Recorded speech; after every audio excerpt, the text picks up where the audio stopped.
So welcome to our webinar, How to Create Effective Video that will get you the most return. I'm going to introduce ourselves. So my name is Adi Klevit. I am the founder and CEO of Business Success Consulting Group. We specialize in process improvement and implementation of management systems in businesses. And Will? Hi, I'm Will Seabrook. I am the CEO and founder of Light Touch Media Group, and I work mainly with video. We do some other things like infographics and other graphic design type work, but mainly I've worked in video for many years. So that's what we're talking about today. Great. So our objective for you today is for you to walk away from this webinar understanding what is the importance of video and also with specific actions that you can take in order to create great videos. And we're definitely in for a treat today because Will he is an expert at creating videos. He's created, Will, over 6,000 videos. So he knows everything that can go wrong and what makes a great video. And he worked with one of the bigger companies on the planet. So he will tell you more about that. But definitely we have an expert here. So we're very happy to have you on, Will. And what's the agenda today? So the first thing is Will is going to talk about defining your goals for the videos that you are making. Then we're going to talk about how to ensure that you are targeting the right audience and the right message. We're going to talk about the importance of copywriting. And then Will is going to share with us what as a great production process looks like. What do you need to look at? What do you need to look for? And also, let's say, if you are hiring a professional, what should you look for? Or if you're doing it in-house, what does it look like? And then we are going to discuss how to decide what type of video is best for your goals. And then the last thing, before we go into examples of actual application, will be what does it take to create a truly effective video? And then both Will and myself will give you some examples on how you can apply videos in your business. And then we'll have the time for questions, to answer any questions that you might have, and we'll let you know how you can work with us. So with that, I am going to turn it over to Will. Thank you all for your time today. And I could talk your heads off and would be happy to do that, by the way. She mentioned the free consultation. It really is free. I just love helping people. I've been doing this since about 2009. And I just love helping people communicate. So whether it's internal, external, whether it's sales, marketing, training, hiring, PR, video is sort of, if it's well done, it can be an incredibly useful tool for virtually anything that you need to be doing related to your business. So we'll talk today. Essentially, I'm going to go ahead and give you the keys to the kingdom, give away our secret sauce in terms of what we look for, what we've figured out in doing 6,000 plus videos. And we've done it for dozens of industries and verticals and all sorts of applications, again, from sales and marketing and PR to hiring to training. So we've really seen what works over time and sort of seen the patterns of things. And then we've done it every wrong way that you can do it. So I've sort of hit up against all those barriers or things that we had to work through and sort out. And I've also seen how things have changed, because when we first started making videos in 2009, high-speed internet wasn't even totally ubiquitous the way that it is now. MySpace was the biggest social media site out there. I'll give you a sense of context for it. So we sort of helped pioneer online video, which was really fun to do. So these are some of the clients that we've worked with. Again, I've worked with well over 1,000 companies now, probably closer to 2,000 now. And we've done it for these big names. Obviously, that's really fun and it looks good on a resume. But we've also done it for all mom and pop shops and startups and nonprofits and things like that. So well done video can be done on a budget. Typically what we've seen is that larger companies, they really understand the power of video. If you go to the YouTube channel for any number of these companies and companies like them, what you'll often find is dozens, if not a couple of hundred videos. So they really clearly understand the value, and it's not just, one explainer video on your homepage and you're done. They're really taking advantage of all the video has to offer. And in working with large companies like that, because they're so clearly defined in what they're trying to accomplish. It really was helpful to us to learn, okay, good. What does IBM think a great video is? Okay, that's a pretty good indicator. We'll probably use that for some other people too, was the idea. So the first thing when you go about creating a video is you need to define the exact goals for the video. So how are you going to measure the success of it? Is it simply views? Is it click-throughs because you want them to go to a landing page, or are you trying to get them to sign up on a forum for more information? Is it directly leading to phone calls, meetings, and sales for a specific product or for your overall business? If it's on your homepage, are you a local business and you're trying to get people to watch the video and then pick up the phone and call you immediately? It's important to understand the outcome that you're trying to facilitate, so then you work your way backward from there. So being very clear, and it's important not to try to be all things to all people. So for each video that you're making, there's an audience that would be nice to capture, and you want to make sure that your PR is correct, and it's the positioning of your company is what you want it to be overall for anything that you're putting out there publicly. But there's going to be one audience that's going to respond in the exact way that you want. You're going to get views from that audience, or you're going to get signups from those specific people. You need to really focus on that audience for the entire video.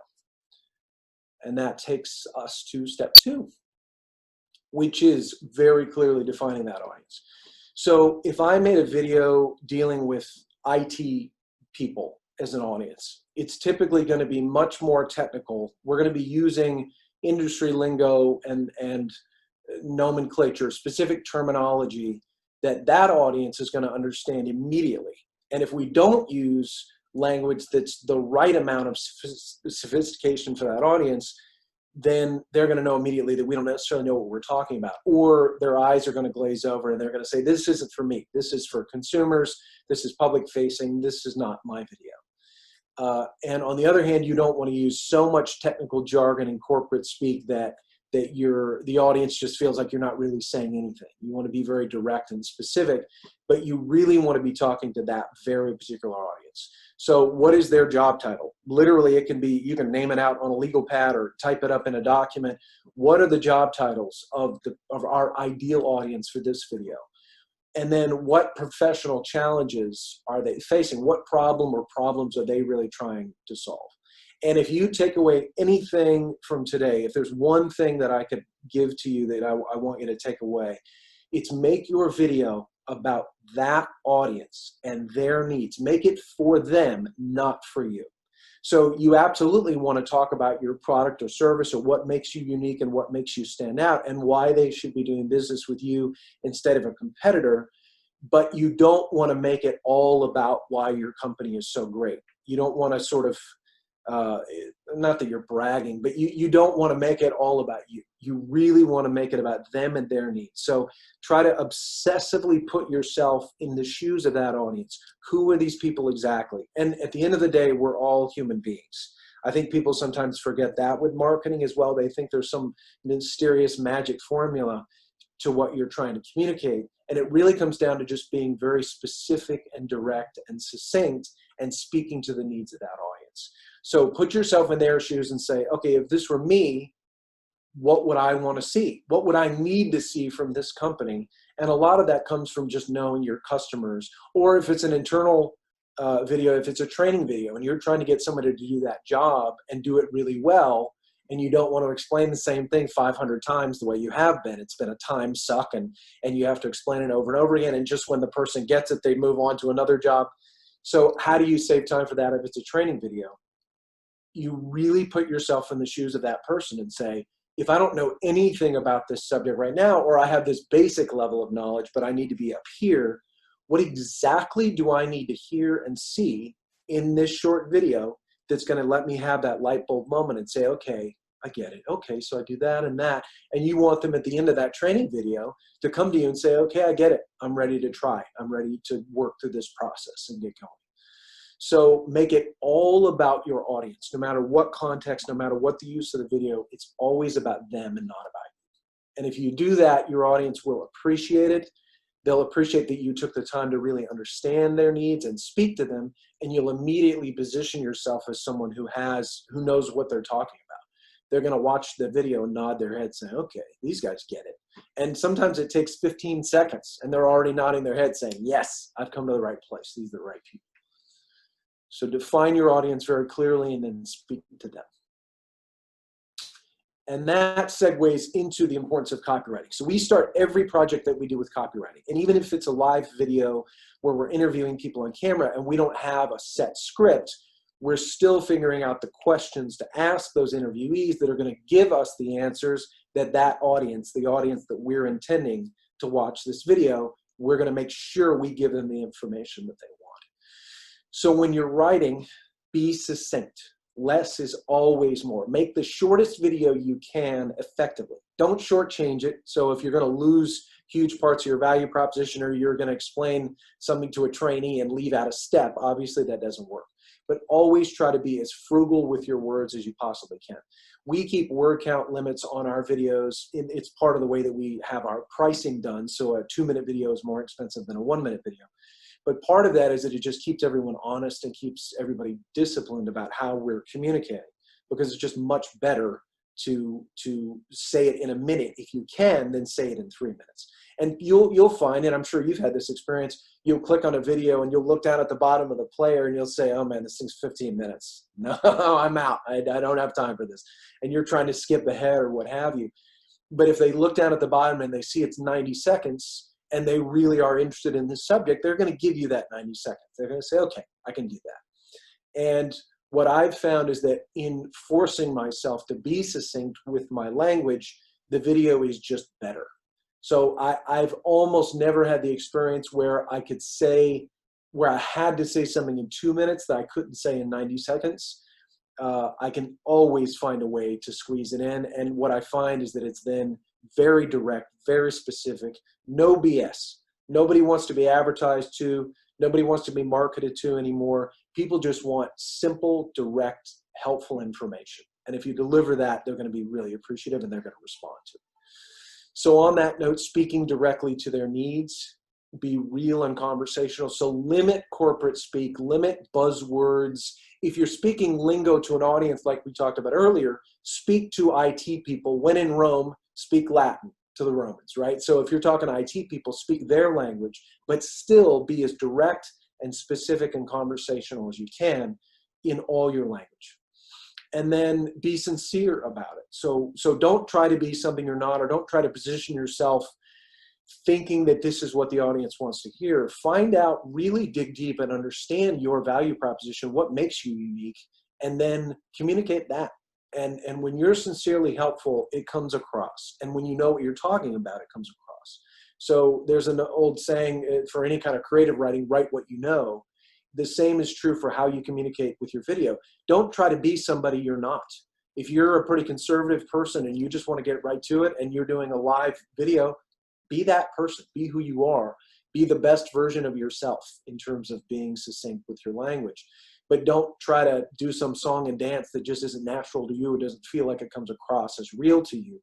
If you're sincere in what you're communicating and you're trying to be really helpful to that audience, again, it will come across, they will appreciate it, and they'll respond to it. And the last thing with the copywriting that's so important, it sounds like such a no-brainer, but people sometimes forget, make the call to action incredibly easy. So I've seen videos where we make a really great video and then the URL that they're supposed to go to for more information is like 5 miles long with 14 slashes and underscores and ampersands. And it's like, this is too much. No one's ever going to remember this. So go online to Network Solutions or GoDaddy or do a subdomain in your own website. Keep it as simple as you possibly can. Easy to spell, easy to remember, one word. So it's yourdomain.com/help. You know, something that just really stands out and is simple, and you can punch that again and again and again. And you can do it in all of your promotion and your emails, whatever else you're going to be using. Just make it, if you're driving them to a landing page, make the URL as simple as you can. And otherwise, make the call to action as simple as you can. So if it's your phone number, put it up really clearly and leave it up on the final slide. If it's an email address, again, make sure it's the simplest email that you can. So again, help@yourdomain.com, something like that. Make it very, very easy for people to take whatever next step it is that you want them to be taking. So let's talk a little bit about the production process. I could talk to you about this for hours, which I won't do, so I'm going to be as succinct as I can. So depending on how you're doing it, whether you're outsourcing it to an agency or you're hiring individual contractors, you need to be very specific and clear from the get-go, even before you sign a contract, who is delivering what. So there's a lot of, I've seen the business mature. When we first started making video, there weren't actually that many companies doing it. And now there are a million companies out there doing it. And you'll see, you'll get emails, we can make a whiteboard video for you for $200. And it's true. I mean, there are companies out there that will do that, but the devil's in the details. And so what usually ends up happening is that you're doing the copywriting, you're providing some degree of storyboard or showing them what you want. And you might even be providing some of the visuals in terms of you're having to provide more of the creative assets than you thought you might. So it's very important to understand exactly who's going to be doing that, because your time is valuable. And I'll talk about that a little bit more later. Define and stick to deadlines. So any agency worth their salt should be able to tell you very specifically, this is the typical timeline. If you have hard deadlines that are really clear, then that keeps everybody accountable. So understand the deadlines throughout the process, and then make sure everybody sticks to it. And conversely, I'll tell you, just as a professional courtesy, if you don't have a hard deadline, don't say that you have a hard deadline. Because I've had many, many, many hard deadlines where we have literally not slept and worked all weekend. Come to find out Monday morning, oh, it's actually fine. We have an extra week. And our eyes are bloodshot, losing our minds. Like, okay, thank you. So if you've got a hard deadline, make it very clear from the get-go. And again, if someone says they're going to agree to a deadline, you should hold them accountable. They should absolutely be able to do that. I have never in 6,000 videos missed a hard deadline unless the client pushed it back. I'm very proud of that. So that helps keep everybody accountable. Understand each deliverable and what you can bring to the table to make it great. So make sure that the process is clear to you about what you need to bring to the table. If you're answering a questionnaire, make sure that you completely understand what the questions are and why they're important. Do your best to bring your best to the table, and that will help your creative team, whether they're internal or external, do a great job for you. So that can be as simple as sending a high resolution logo instead of one that's low res and pixelated, and that just saves the back and forth and the masking again. Just make sure you understand what deliverables are being asked of you, and then do your best to bring your best to the table, because that'll help your creative team do their best work.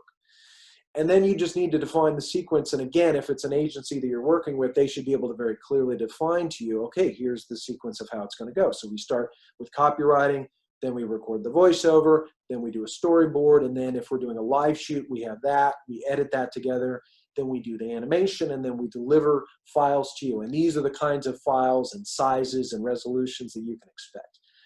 If you're doing it for a TV commercial, for instance, there's a whole process of you have the final deliverable, but then that has to be coded properly, and that depends on whether it's being shown regionally or nationally. So there's a lot of technical details that go into it. And if the agency doesn't know that up front, that can cause a real problem. If you need a 4K file instead of a regular HD file, we don't know that until the last step. That could be a big problem. So it's good to define that from the beginning. So I'm running out of time here. I'm gonna speed this up. So in terms of what to expect from your production team, again, we talked a little bit about it. Just understanding the difference. In my experience, you almost always get what you pay for. So we pride ourselves on doing work that the top agencies do for generally much smaller budgets. But then there are companies out there that are offering videos for $300, and we don't do that. Because I have not, in 10 years of 12 years of doing this, I have not figured out how to deliver a video for $300. So, but we are full service, and so we'll meet you exactly where you want to be. You could probably get, if you don't mind being the project manager and really running the show and controlling all those elements, you can find creative people who are very grateful for the work, and I will help you find those people, by the way. If you just don't have a big budget, but you really want a video, ask for the private consultation, and I'll explain how I do everything. We have an in-house team that we work with, but I've worked with contractors for years. I know how to find all those people. So if that's the situation you're in and you don't mind taking on all the project management, let me know and I'll let you know about that. If you're working with overseas companies, I've found it to be just really hit or miss, like anything else. Each agency is unique. The time difference can be difficult. So if you're dealing with a company in Europe or in India, for instance, there are very talented people there, but the time difference is a bear, especially when you're working on deadlines. There are tons of talented people in the US who will work for reasonable rates, tons of super talented guys in South America as well, who are in the same or similar time zones. So little things like that might not seem like a big deal up front can really affect you if you're trying to operate within a certain time frame. And then, so the last 2 points, how valuable is your time and do you want another project or team to manage? That really is where you need to take a look and say, okay, I can work with a sort of a bargain basement budget, but I'm really going to have to take this whole thing on and I'm going to be the one following up. Hey, where are we at with the process? And you said you were going to get it to me today. The day's over. When you work with an agency, you should expect that they should be the people doing the project management and really running the show. So you kind of have to decide, I love doing this. I recommend it. It's great fun, but it can be a lot of work, especially when you're first figuring it out. So you just have to sort of decide what's more important to you on that. And then I'll say very briefly here in terms of the style, it's so subjective. You can say almost anything with almost any style. 3D tends to be much more expensive because it's much more time consuming. Live can be a bit more expensive because you have to send a live crew out, but conversely, you can capture a ton of footage in one day of a live shoot. You can end up making 15 videos out of one day of live shoot if you do it right. So there are advantages to that. The longer the video, typically most agencies will charge you more or contractors will charge you for a longer video. So again, trying to keep it as short as you can and still be effective is important. And then there's interactive video. I wish we need to do a separate webinar about interactive video because that's my new favorite thing. We just started delivering this. And it's essentially several videos in one, and it's done in such a way that they dovetail. It's like a choose your own adventure. I'm dating myself, but it's like the books from when I was a kid. So you can talk to them, you can drive people to one location, one video, and then you could have your 5 most lucrative products and services all right there and say, great, we're so glad you're here. We want to answer all your questions. What do you want to know about? Click on your choice. And you can click on one and then click on the next. So that's really fun. So interactive video is kind of its own animal. But other than that, you really can say virtually anything you want to say in any style of video. It's really your personal choice and preference. Good. I actually did right on the money, right on the button, Nadia. I think I did pretty well with that. So I'll pass the baton back to you. And then... Fantastically well, thank you. Yep, absolutely. And I will reshare my screen. And now we're going to talk about the use of video in process documentation. We're going to look at some examples with that. Let's talk about how you can use videos in process documentation. My area of expertise is implementing processes and procedures and systems into business, and I use a lot of video. That's why we're doing this webinar together, because Will's work is definitely and gets the ability to communicate those processes and procedures to a whole different level. So where can we use what can we use video in process documentation? We can use it in hiring, and I'll give you some really specific examples in a second. Company culture, for sure, you can make a lot of videos that explain and show the real culture of the company. Training, product demonstration, onboarding clients, knowledge transfer. And I'm going to show you now specific examples of projects that we have done, and Will and I will discuss the different aspects of how we can use videos in those. So I'm just going to switch to another screen. So here are some examples. So here we have an example of processes for a company. So those are the main basic processes that each company should have and should have it documented. So let's take, for instance, the HR. So those are the different procedures that exist in an HR department. So let's take, for instance, employee onboarding. So here's the step-by-step. We're creating here a step-by-step checklist for employee onboarding. And here is an example of a video that when you can use a video in order to welcome somebody to your company. So instead of having to repeat it over and over again, and sometimes it's even hard, you are not available. Let's say you have 500 employees, you cannot talk to each and every one of your employees. But let's say you are the founder, and as the founder, you want to have a direct communication to your employees. Using a video, a well-made video, is the best way to do that. And like you were mentioning, in terms of having a script ahead of time, so you know what you're doing, you know what you're saying, and you want to be very specific, cover specific points, and pretty short, right? Well, what would you say? Like how short should it be?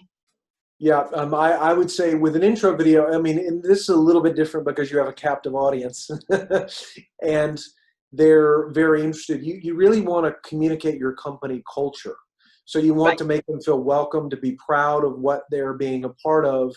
So if this one were a little bit longer, I would say even 3 to 5 minutes. Shorter is always better. If you can do it in 2 minutes or less, you absolutely should.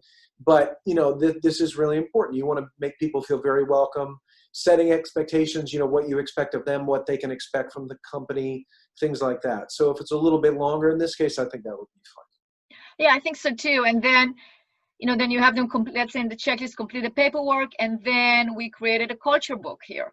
But in order for them to set the expectations of what the culture book is and how to use it, then there is another video here where it goes specifically on the culture of the company. And then the list goes on, and then you have a video here that explains about the organizational chart. So this is an example of the use in video in onboarding employees. So let's look back at the processes. Let's go back to the HR. So let's say you want to explain how to post a job ad. So in this case, you can make a video of basically, this is like, we made a video here of documenting basically the screenshots or the video of what you're working on the computer in order to actually post a job. And here you have the step-by-step, so you can follow with that as well. So that's another option. And then, let's look at those processes like customer service. So, and Will, you can chime in as well in terms of like, there are so many opportunities to do use videos in when you're training somebody on how to do customer service. We just did it yesterday. I did with a client, in terms of role playing. They role played, we videoed it. We actually videoed the wrong way to do it and the right way to do it. And the reason why we did that, we used those two videos as a comparison, because when you look at the wrong way, obviously you start laughing because they made it very funny and very obvious. This is the wrong way, how you're not going to treat a customer. But it sticks in your mind because you go, oh yeah, I shouldn't do that. And here's the right way. So this is why it works, right? Yeah. So any other ideas on customer service that you experience that you feel like it's applicable? I think it really comes down to the ease with which you can expand and stabilize your team. And so really what I would say is anything that you have to say over and over again can be said with video. And the beauty is you take a certain amount of time to say it once and say it to the best of your ability, really feel like you've nailed it, and then you're done.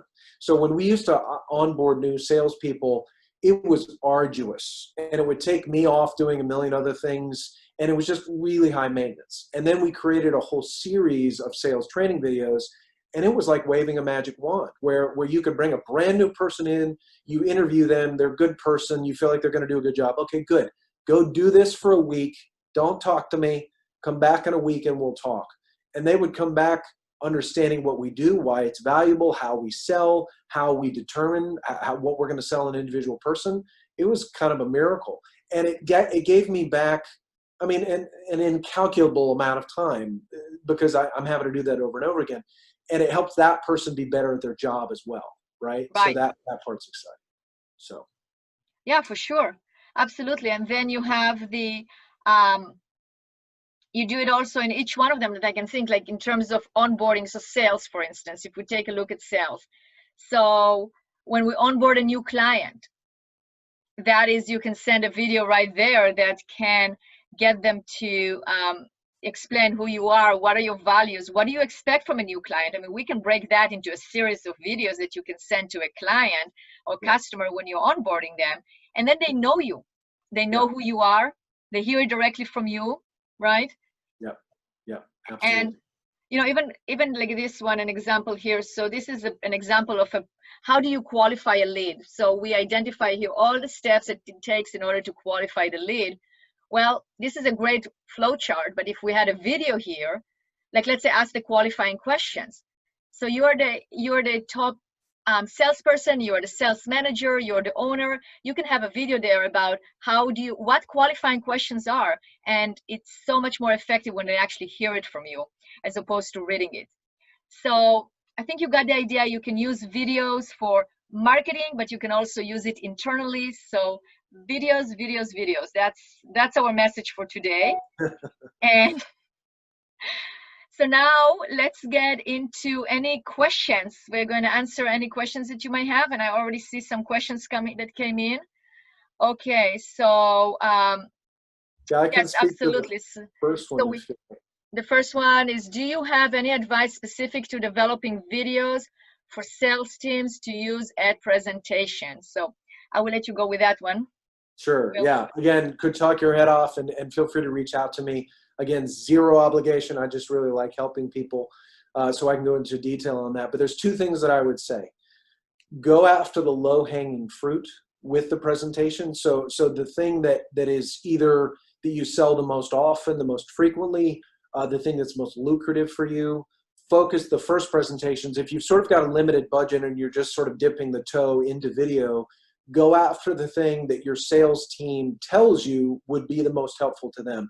And even just fatigue on their part, saying the same thing over and over again, because a well-done video is your best salesperson's best sales pitch on their best day. That's really what you're going for when you create a sales video. It's your best guy on steroids. And it does a beautiful job balancing. You've got the voiceover, and then you've got visuals that really reinforce it, so you can really bring something to life in a unique way. So ask your sales team. That's the number one thing, because I've seen sometimes a disconnect between marketing and sales.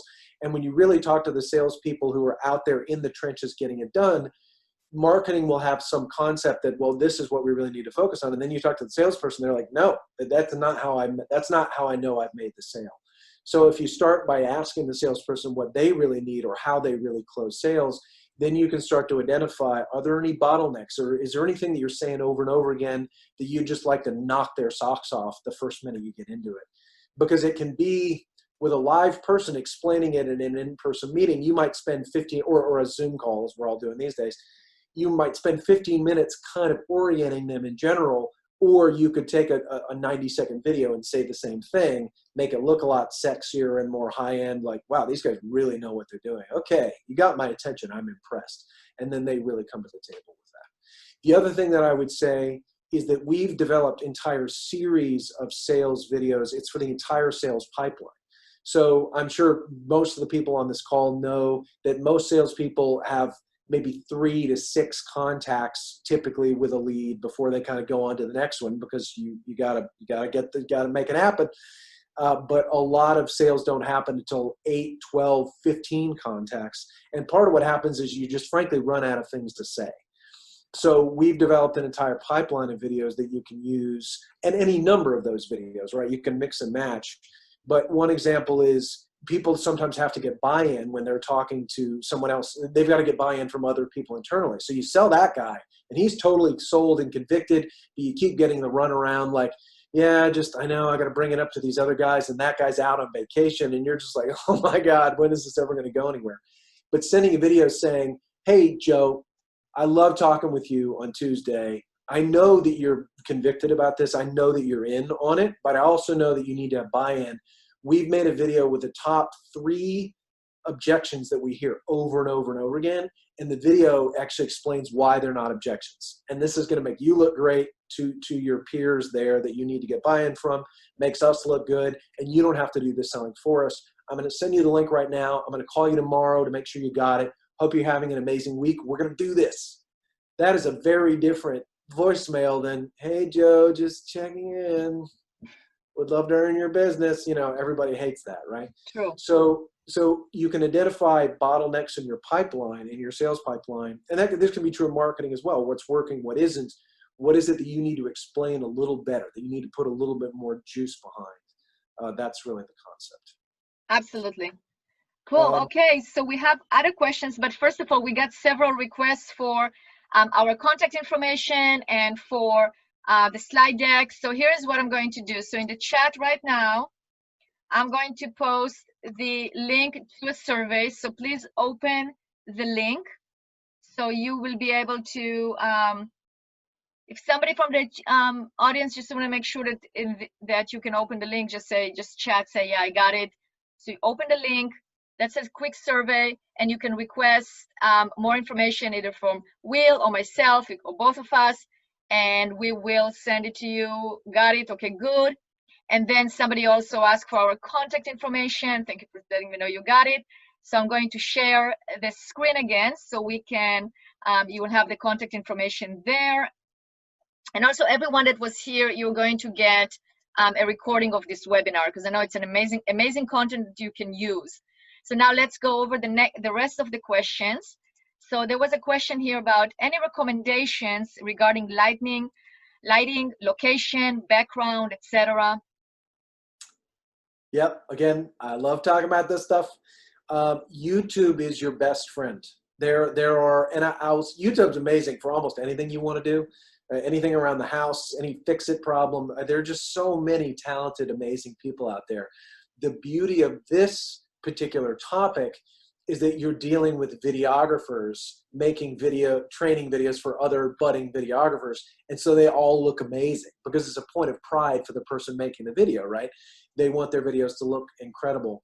So you can go in and start just searching basic terms like basic lighting setup for interview video. If you go to YouTube and search that term, it'll show you basic standard lighting that you do. And they'll start recommending particular backdrops, things like that. I will say the main thing that you'll see with professional cameras that you don't get like now with this video is you can't get that same depth of field, that sort of portrait look. You can get it like on an iPhone. It's probably on Android phones too, I'm sure. It's the portrait mode that blurs the background, but it won't do it on video as far as I know. That you can get. So sort of understanding your options with that, that's a very quick and simple and easy way to take something from looking like you did it as sort of a Zoom video and something that looks a little bit more pro.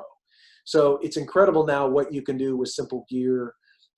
And again, you can reach out to me. You've got my contact info here. I will not try to sell you anything unless you want me to, and then I'll be very happy to. But if you just have questions about it, I can recommend gear to you, recommend setups, sort of give you basic info. But again, there's just incredible YouTube tutorials out there. Most of them are short. If you've got an option, if one's 40 minutes and one's 5 minutes, start with a 5-minute one. And if you want to dive down the rabbit hole, you can. Someone's asking about 4K. So 4K is helpful when you're editing. So that is basically just the number of dots on the screen. So in HD is about 1080, about 1000. So it's basically 4 times the quality of regular HD. And part of what that does for you is you can edit it a little bit more. So let's say I'm talking and I've got it framed just like you see me right now, right? Maybe more like that.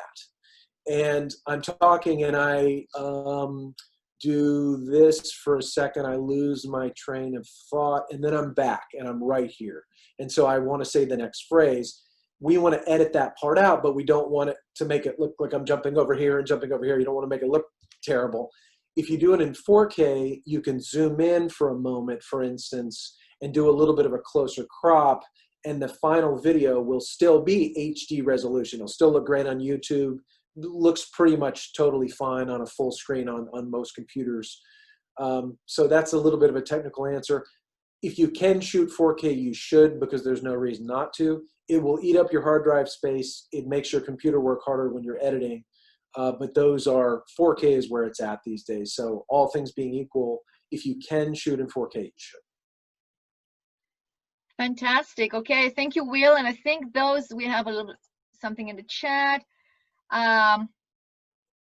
So somebody asked, can you share the process of working with a client to create a culture video from the consultant perspective? So I guess maybe that's a question for both of us, right? In terms of from the consultant perspective, in terms of like consulting on how to, if I understand the question correctly, that came from Barbara. So we work on creating the content, like in terms of understanding the culture of the company, and then shooting the video, right? Will, do you want to say anything on that? Yeah, I think ideally, if I could wave a magic wand in a case like that, I would have the owner or the founder be the person on screen, or your chief evangelist. So if you've got someone who's in charge of PR and they're bubbly and fantastic and just everybody's best friend and you can just hear them talk for an hour, you want someone who is convicted to their bones that this is the greatest company in the history of the world, which every owner and entrepreneur feels that way, or they should, right? And so you want someone who has drunk the Kool-Aid daily, and that person is almost never going to go wrong. And just get them. I would have a list of questions for them. I would probably do it interview style. Again, this is just subjective. All these things are just a matter of opinion. But I would do it interview style, and I would just get them talking, and then edit out the best bits of it. So what you want is that by the end of watching that, you're like, God, I made a good decision. I'm really glad I work here. This is exciting. I'm going to do a good job for these people.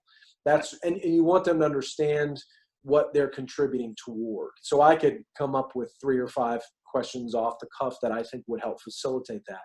But you want to, again, ask yourself, if you're a brand new person and you don't really know anything about the company, what are the 5 key questions that you could ask the founder that are the most important elements of what make up that company's DNA? What makes them different, and why are they valuable? What makes your company unique, and what makes your company valuable? And then what do you really expect from a team member? Those would be the top 3 probably that I would ask. Excellent. Yeah, and I know Barbara is a consultant herself, and she specializes in implementing cultures. So definitely worth a conversation after the webinar too. Yeah. Okay, good. Let's see if we have, those are all the questions. So with that, we're just on time. So thank you all for attending. It was definitely great having you, and thank you, Will, for all this information and the knowledge. And please fill out the survey so we can, that way we can send you any additional information, and we'll also send you the recording of the webinar so you can have that.